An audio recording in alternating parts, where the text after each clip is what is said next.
Let's do another check-in astrologically for the rest of the year. I spoke about the rest of 2026 being about those in power having to account for their misconduct, their past behaviors that have caused damage that has not been acknowledged. That was right before Jupiter went direct in Cancer, and we're now at the cusp of Jupiter ending its time in Cancer and moving into Leo next week. Jupiter spends a year in each sign, and since last June, we've been in Cancer with Jupiter, and it has been heavy. You can think of it as the question of what it feels like to be a citizen of the country you live in.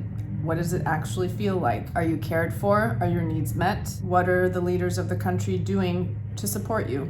And just as a reminder, the major themes that we've been going through around that in the US are things like the Epstein files being released, the ICE raids, the lack of accountability for the Epstein files, the Iran conflict, projects of the US government that did not seem to amount to anything, promises not kept. And now, of course, the looming economic crisis as the Iran conflict goes deeper and deeper, and the rest of the world is also escalating things. In that video, I spoke about like a breaking point approaching, and it turned out to be right before, maybe like a day before, the supreme leader of Iran was killed and the point of no return was reached. Now we're at a similar juncture astrologically with several things starting next week all at once, and then it kind of unfolding over the next few months into a very new kind of energy. So what's happening next week is that, first of all, Jupiter is moving into Leo and Mercury retrograde is starting. By the way, there's also a full moon in Capricorn to top it off, but I'm not going to get into that. Let's start with Jupiter and Leo. Jupiter has a big say in what it feels like on a day-to-day, and it moves signs every year. So we're going to get a huge switch in themes now that it's moving into Leo from Cancer. They are very different energies. There are lovely aspects to Leo, and there are also ways in which we can expect things to become more defensive, more active in a way that avoids emotional truths and on-the-ground needs. Leo likes to be seen, likes to be in the spotlight, likes to get attention. So if you were upset with how Trump has been behaving so far, unfortunately, we're going to have a bloom of these energies for the next year or so. But let's tie this to the accountability piece, and we're going to get deeper into it with the Mercury retrograde.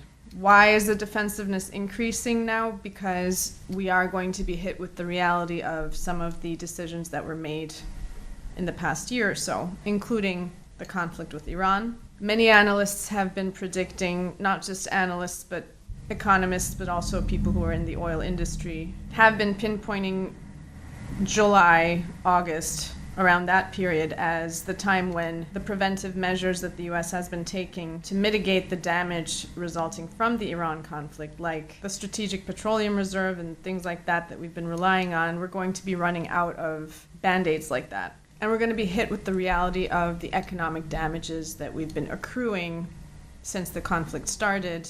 Damages that, even if they were to stop now, will take a while to recover from, but we're also not anywhere near stopping. In other words, we're getting confronted with reality, and immediately our defenses are kicking in as a collective.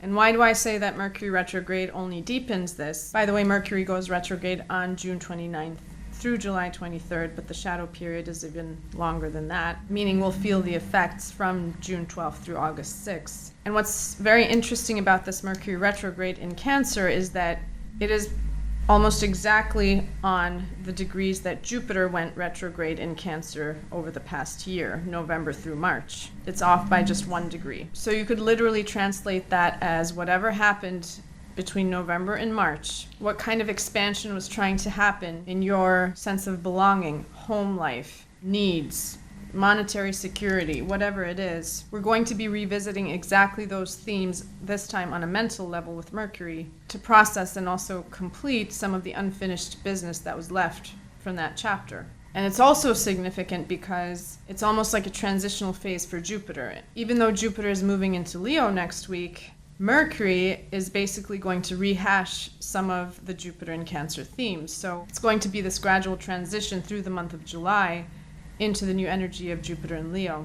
And to top that off, the lunar nodes will be switching signs. They change signs every 1.5 years, and they're going to be going into Leo and Aquarius as well at the end of July. So end of June, the big transition starts. The whole of July is the transitional period. And by the time August comes, we're going to be in a new phase. We're also going to get our eclipses, the solar eclipse in the new sign of Leo, middle of August. If I'm very honest with the energies right now, I don't see any heavy earthy reckoning process going on in the near future. So when it comes to accountability, I think we're going to be dealing more so with awakening on an emotional level to what leaders are like, their shadow sides, their dirty laundry, what they do just to look good, in addition to what they do for money and the usual abuses of power. I think we're going to get a better sense of the emotional underpinnings of why people behave the way that they do.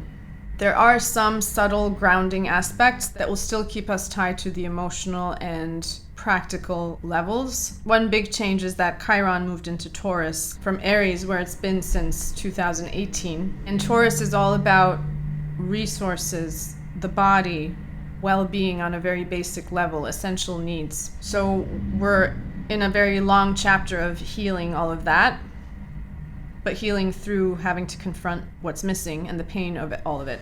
The other grounding factor is that although the lunar nodes are going to move into Leo and Aquarius, which determines where the eclipses are going to be, we're still going to have lunar eclipses in the previous setup with Pisces and Virgo. So we're very much still going to be tied into the themes of collective unity, giving and being of service, and humility being the only way that we can really be fulfilled in life.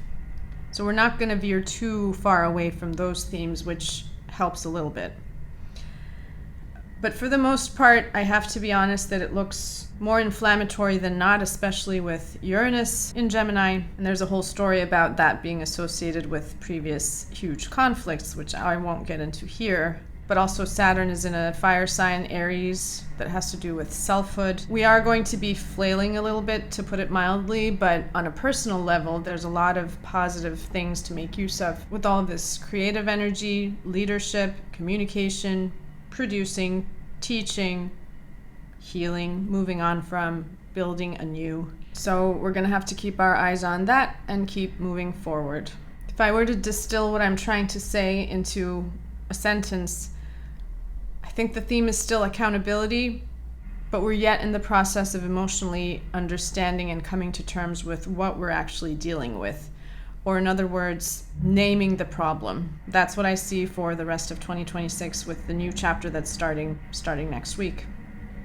That's what I have for today.